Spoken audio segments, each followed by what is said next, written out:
vine in the wilderness. And what did you expect to see? A reed shaken in the wind?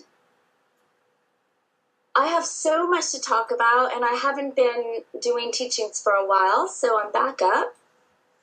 And I'm praying that the Lord is merciful over my mouth, and that with his mouth, you will see the brightness of his coming, because he fights with his mouth.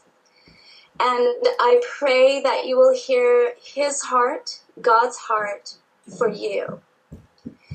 I have begun the Mystikcenter, and it is to draw out the people who have been worshiping other gods, or under the sun god church, the pagan sun god worshiping Gentile church, or anyone who is lost to find the Lord, because he can be found.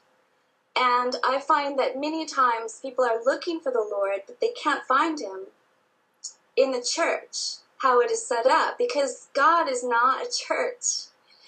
He's not a building. Jesus is the temple.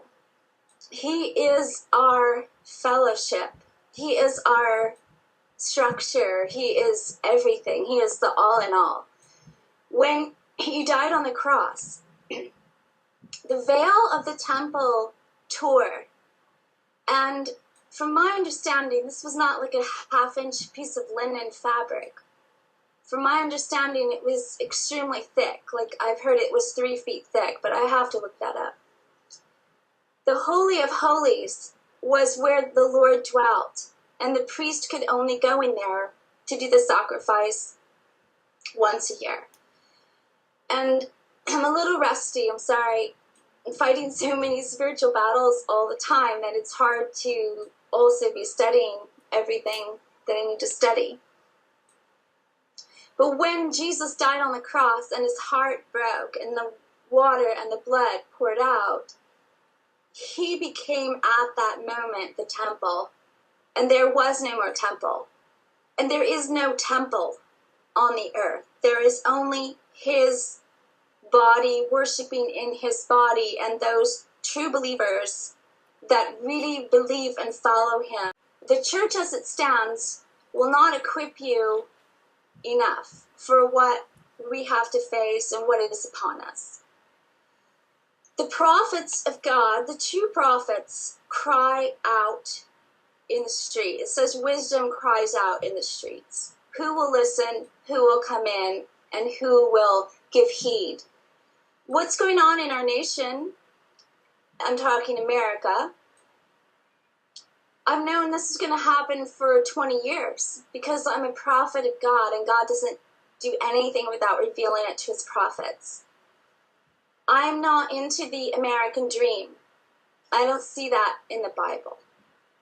Yes, God does bless us when our walls are built up. Like in Nehemiah, when they rebuilt the walls, God restored to them their lands and they were built up. But in our nation, our walls are destroyed. There's been very few people holding the walls, spiritual walls. Most everyone has been building their own dream house, their dream life, their little Christian life. And, you know, you won't be prepared. I'm sorry. It's not in the Bible.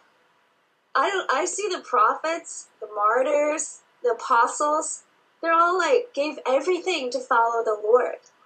I've given everything to follow the Lord. And I'm prepared. My house is built on a rock, and I'm going to stand in the day of the winds blowing and beating against my house. So if you're feeling a little scared, call out to the Lord, because he wants to prepare you and equip you to go through this life victoriously for him. And it is not about prosperity.